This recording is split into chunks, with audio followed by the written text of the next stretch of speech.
Well, hello Dragons, and welcome to this instructional video for Lesson 7, Part 2, the U.S. Economy at Work.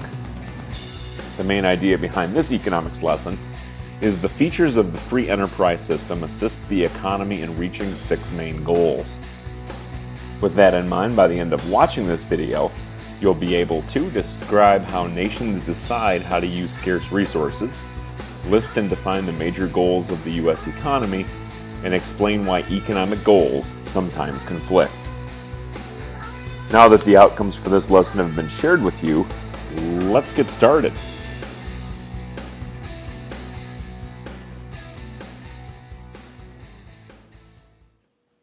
What are your goals? You may hope to go to college or find a high-paying job. To reach your goals, you will need to take particular actions. For example, if you want to be an electrician, you will need to acquire skills and knowledge. Nations, or economic systems, also set goals. Economic systems are made up of economic actors. Households, businesses, and government officials together determine the general objectives, or goals, of their economic system. The government works towards the nation's economic objectives as the elected representatives of these actors. By setting goals, a nation's policymakers can choose how to use scarce resources.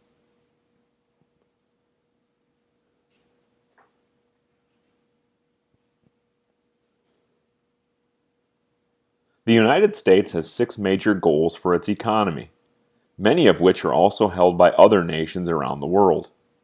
These goals are economic freedom, efficiency, equity, security, stability, and growth.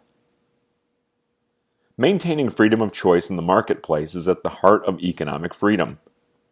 In a free enterprise system, consumers are free to decide how to spend their incomes on goods and services. Workers are free to choose an occupation, change jobs, or join a union. Savers and investors are free to decide when, where, and how to save or invest their money. Business people are free to open new businesses, change from one business to another, and expand or close existing enterprises.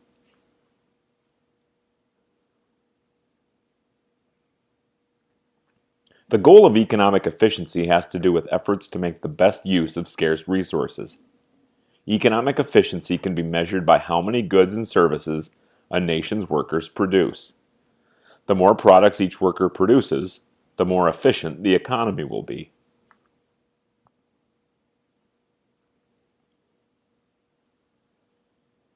Economic equity, which is sometimes called economic justice, is hard to identify because it deals with questions of fairness and of right and wrong. Policymakers often face problems when trying to arrive at a fair decision. By studying the costs and benefits of a proposed course of action, policymakers try to judge whether a particular choice is fair. For example, policymakers in the United States attempt to ensure that members of society share in the costs and benefits of the free enterprise system as equally as possible.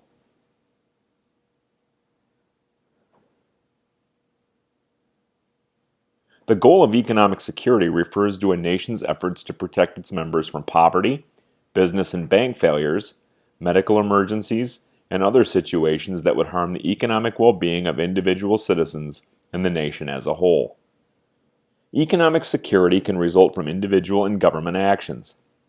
For example, you, and other consumers, can guard against the unexpected by purchasing different kinds of insurance or by saving some of your money.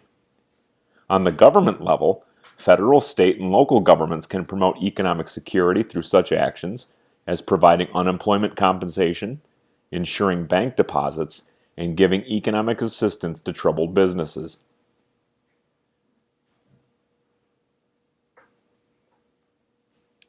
The goal of economic stability involves 2 concerns: achieving full employment and achieving stable prices. Full employment is the lowest possible level of unemployment in the economy.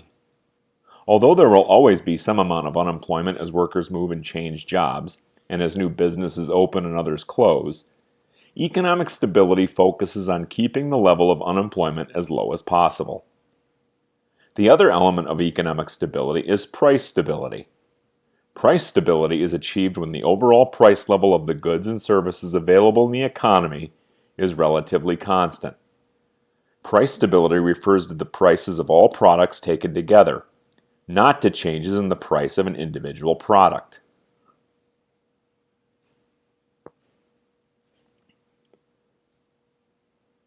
Economic growth has to do with efforts to increase the amount of goods and services produced by each worker in the economy.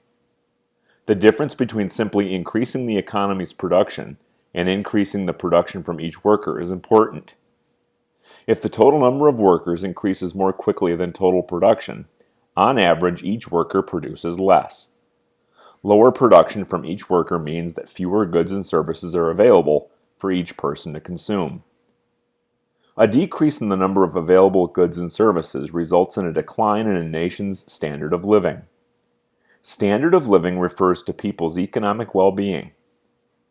Economists measure a nation's standard of living by how much the average person in that country is able to consume in a given period of time, usually 1 year. The standard of living improves when production from each worker increases faster than the total production, thus providing more goods and services for each person.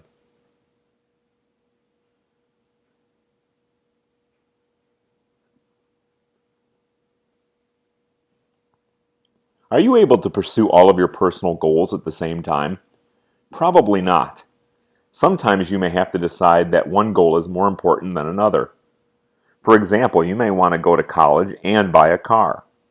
If you cannot afford to do both at the same time, you may have to postpone one of your goals.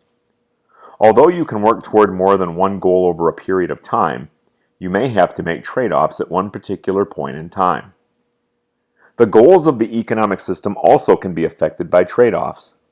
At various times, people's needs and wants may conflict. As a result, although different nations may share a number of economic goals, those nations will prioritize those goals differently. Scarcity forces individuals, businesses, and governments to make choices among various needs and wants. Nations also must decide which goals are most important and assign resources to them first. In World War II, for example, national defense and security became high priorities. The factors of production were shifted from business and industry to the war effort.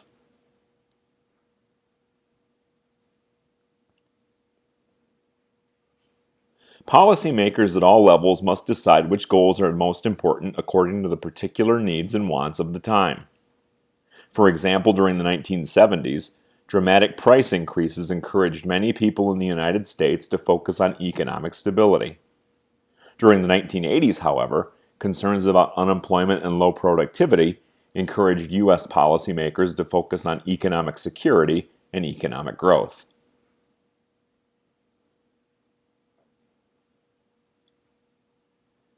Even at a single point in history, conflicts among goals rise because different groups in the nation have different needs.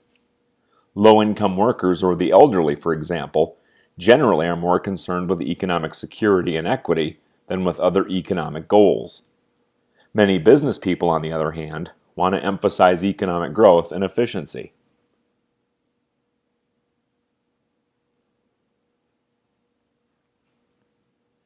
Even if groups in a society agree on priorities, they may have conflicting ideas about the best means to achieve the selected goals. These differences are not always easy to resolve. For example, two groups of policymakers may agree that the most important goal is economic growth, but may propose strikingly different methods of achieving that growth. Suppose that one group believes that the government should raise taxes and use the money to help new businesses grow. The other group, however, wants to lower taxes to let businesses and individuals make and buy more goods to stimulate growth.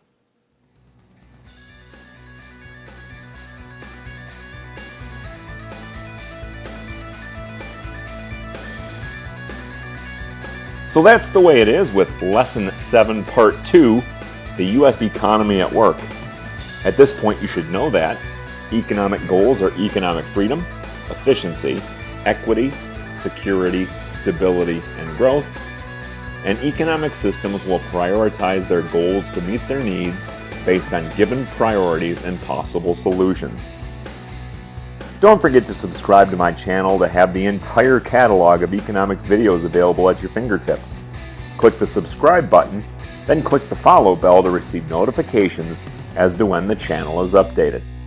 Thanks for watching, and I'll catch you in class, Dragons. See ya!